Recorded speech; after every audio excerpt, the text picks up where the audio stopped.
Mr. Speaker, the bill under consideration today, H.R. 1801, the Risk-Based Security Screening for Members of the Armed Forces Act, is a bipartisan effort which directs TSA to establish an expedited screening process for members of the armed forces and their families in our traveling orders throughout our nation's airports.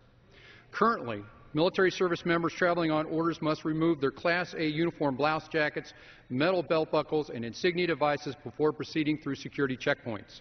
While it is important every passenger undergo a security screening before boarding a plane, it makes absolutely no sense to require an American service member to take off their jackets and medals for TSA screening before boarding their flight home. Unless intelligence identifies a specific threat, we should honor our service members' willingness to sacrifice themselves for our country by treating them as patriots, not operating under the assumption that everyone intends to harm our country's transportation system. Importantly, this common-sense bill will streamline the screening process for our service members and lead to decreased checkpoint wait times for other American travelers. Moreover, this legislation will complement the TSA Administrator Pistol's move toward a risk-based checkpoint screening system for passengers and will prioritize members of the armed forces for inclusion into that process. I am pleased to report that after H.R. 1801 was passed unanimously with bipartisan support in committee, TSA has now begun testing a military ID reading pilot program for U.S. Armed Service members at Monterey Peninsula Airport in California.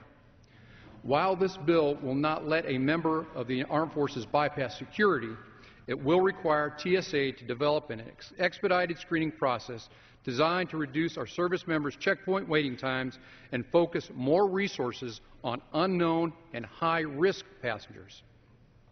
To be clear, this program does not impact the TSA's existing layered aviation security approach that includes federal air marshals, the last line of defense, federal flight deck officers, secure flight vetting, AIT machines, TSA intelligence analysts, explosive trace detections, canine teams, credentialing and boarding pass scanning systems, and behavior detection.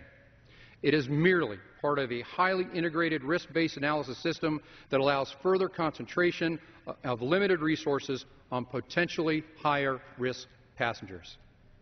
In close, I'd like to thank Transportation Security Committee Chairman Mike Rogers and Homeland Security Committee Chairman for moving this legislation, and all of my colleagues in committee, particularly Ranking Member Benny Thompson and Subcommittee Ranking Member Sheila Jackson-Lee for their support. Thank you, Mr. Speaker, and I reserve the balance of my time.